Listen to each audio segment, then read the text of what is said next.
දැනුම සොයන ඔබ නෞකා YouTube channel එකට ආදරෙන් පිළිගන්නවා. අද මේ වීඩියෝ එකෙන් ඔයගොල්ලන්ට මම කියලා දෙන්න යන්නේ Photoshop පාවිච්චි කරලා image එකක තියෙන object එකක් බොහොම පහසුවෙන් කෙටි කාලෙකින් අයින් කරන්නේ කොහොමද කියලා.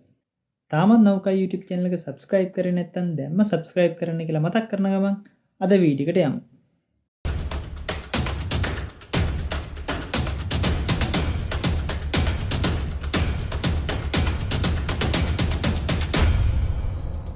අද ටියුටෝරියල් එකට මම පාවිච්චි කරන්නේ මං යාළුවෙක් එක්ක ගත්ත ෆොටෝ එකක්.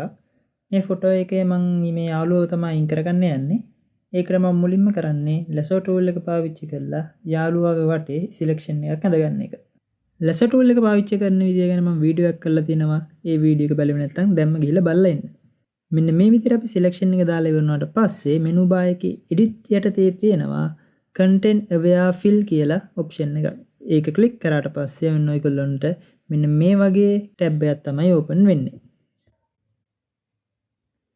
ඊට පස්සේ මෙන්න මෙතනින් ඔටෝ දුන්නට පස්සේ මේ ඉමේජ් එක ෆිල් කරගන්න ඕන sample area එක මේ වගේ ඔටෝ ජෙනරේට් වෙනවා.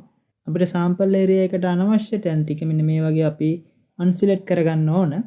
මේ විදිහට අපිට ෆිල් කරගන්න ඕන sample area එක දුන්නට පස්සේ මෙතනින් okay කරගත්තට පස්සේ අපිට ඕනම object එක බොහොම පහසුවෙන් remove කරගන්න පුළුවන්. අද වීඩියෝ ගැන ඔයාගේ අදහස පල්ලෙහා කමෙන්ට් සෙක්ෂන් එකෙන් දාන්න කියලා මතක් කරන ගමන් මේ වගේම තවත් වීඩියෝ එකකින් හැමෝම බලාපොරොත්තු වෙන්න අදට සමු ගන්නවා.